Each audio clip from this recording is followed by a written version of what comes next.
अस्सलामुअलैकुम प्यारे बच्चों। आज हम 10 से 20 तक के अदाद पढ़ने की मश्क करेंगे। 10, 10 और 1 11,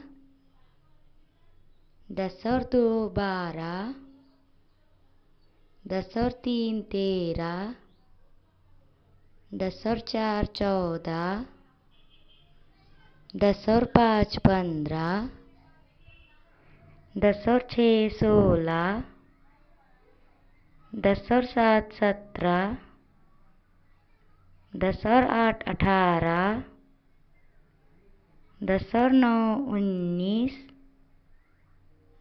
20।